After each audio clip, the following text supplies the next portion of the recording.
Hey guys, GhazzyTV here with another Path of Exile build, not guide, but showcase of the Mage Skeleton build guide that is linked in the descriptions below. This is the high budget version taken to a mirror tier. This is actually what I planned on doing myself as a League Start character. However, we ended up not doing this, and I went with a Dark Pact build instead, which I'll showcase momentarily as well on this YouTube channel. However, one of our community members, Xatham, did, and he lent me his gear, so I've been trying it out, because he made it almost identical to what I would have done with this build as well, though he is using a Mage Blood, which is not something that I would personally have done. So we're going to showcase this build, because it is just absolutely beautiful. So before I show you the gear that he did, the changes he did, I'm going to show you the POB. This POB is inside the build guide, linked in the descriptions below. Do note that there's 126 points. I could have done this differently. I've learned in the hindsight now. However, these points here are not supposed to be taken. They were only there to calculate the Animate Guardian's Kingmaker. This has been ever since adjusted and actually added into the custom modifiers, such as nearby allies have plus 50% to critical strike multiplier. And as you can see, the damage goes up if I finish typing that.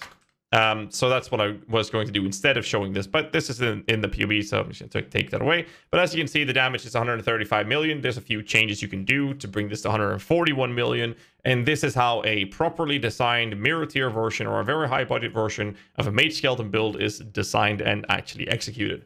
Now, obviously, the build I'm playing, I'm sure Kikis is going to show you some boss kills that we've been doing over the last couple of weeks, and showing you the insane display of this build's efficiency. The build I've been playing, and I'll show you the in-game gear, is actually only doing 80 million shaper DPS, but is vastly tankier, and I'm going to talk about the difference in a second here.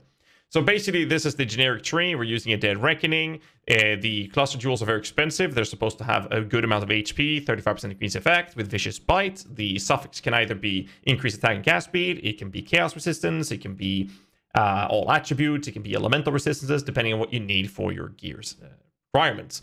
It's gonna need a medium cluster with Blessed Rebirth and then Renewal. That's the best one you can do. It's not that expensive, to be honest. And obviously, the cluster will have house both the Quickening Covenant and the Fortress Covenant, because you don't get any of the negative downsides of using them there. The other jewels, so basically looks like this. Just tons of flat damage, preferably cold. Doesn't really matter, because you want to make sure that all of them can freeze, or at least chill, right?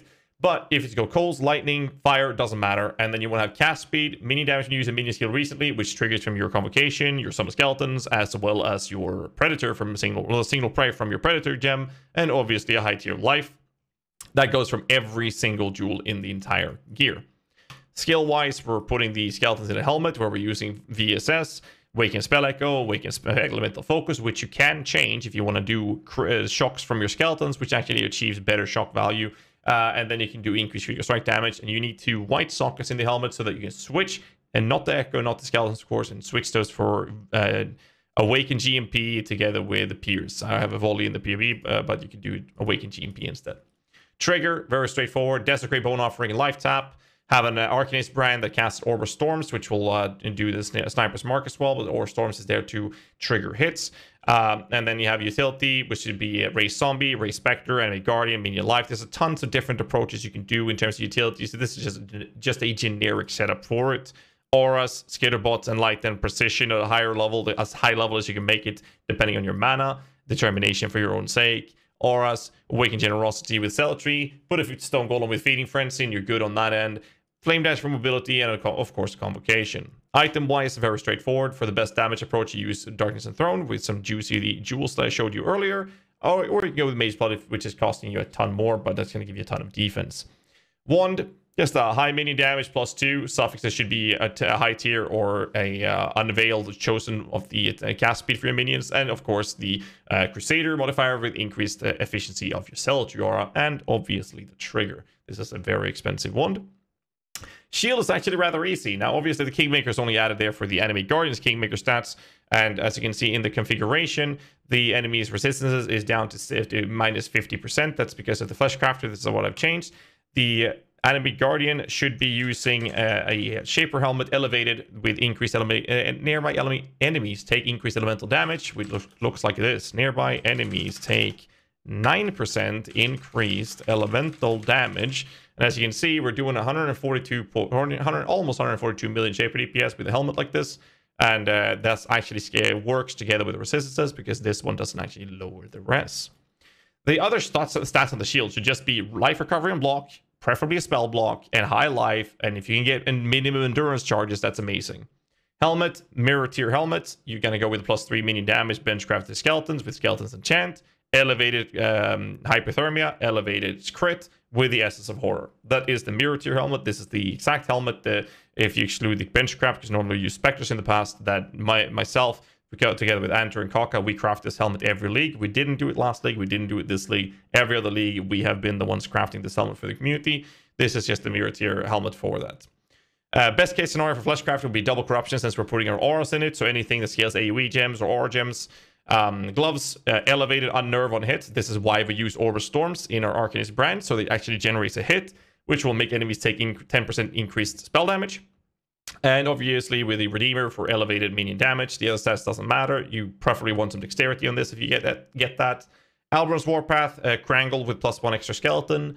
Amulet with a high amount of life, whatever stats you need, or attributes or resistances with a +2, one for a number of skeletons, one for intelligence gems. Generic resistance rings or stat rings, whatever you need that has mini damage from Delve or from the influence, preferably from Delve because that goes up to 35%. Roomies, Bottle of Faith, you want to go crazy on damage. Skip this if you're not running Mage Blood, which lowers your damage significantly. And everything else is just generic. That's just the PoE. It's piss easy. It's very straightforward. And you get about 142 million shaper DPS, but you're going to be very squishy. So the build I've been showcasing is doing Mage Blood. That means we're skipping the Bottle of Faith. We're already losing tons of damage from this choice. The one in case is in this display has a little bit lower cast speed, a little bit lower minion damage, but ultimately is with the tier 1 Zealotry. Really solid, but losing a little bit of potential damage for not being perfect. The rings are, like, again, just generic life, rest, whatever you need with a minion damage from the Delve. The other one has minimum endurance charges. The shield is using is a flat life. It doesn't have any extra spell block, sadly, but it gives him some extra minimum endurance charges, which is really nice as well. Amulet, just high life, +2, like I mentioned, with whatever stats the build might need. Gloves is the unnerved with a dexterity in this case, with minion damage and the unnerved elevated. And the helmet is the mirror one I talked about, and the flask is just generic setups for Mage Blood for defense through Granite, Basalt, and a Quicksilver for mobility, and the Aquamarine. And that allows you to change your Pantheon over to a Soul Lunaris for projectile change, which I haven't upgraded yet because I'm lazy. That's it. There are no other changes. He did decide to go for Chaos Resistance as that last suffix on these Cluster Jewels, which is really, really nice. There's a 5% over here, which puts the build up at capped elemental resistances, but this one is actually running at 59% Chaos Res, which would be higher because we're lacking 2 points here. We're lacking 3, that's 5 levels, which puts me on 98. And the remaining 2 points, I actually have no idea where I would put, other than putting it into a jewel socket for more damage. That's it. It's super, super straightforward. Apparently, the Ascendancy note, it's the same thing there. A natural strength, obviously. Mistress for the bone offering. And getting Commander of Darkness for more speed, more damage, more resistances, which alleviates a lot of pressure on your gearing. Mastery is simple, just an effective offering. Mana reservation efficiency, critical strike, of course.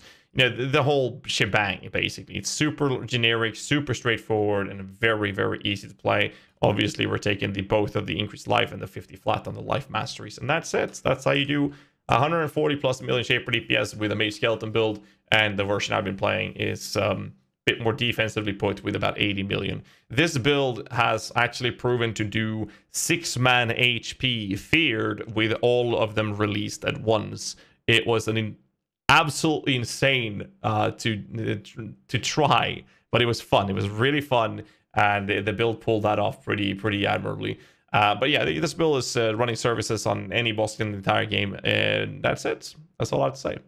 So I hope you guys enjoyed this little showcase of this insane build. We have valued the current character's gear that I'll be using with Xatham, about 1,500 exalted, so it's obviously extremely expensive. I hope you guys enjoyed the showcase, and yeah, hit the like button, subscribe for more content. Until next time, stay safe, keep rocking.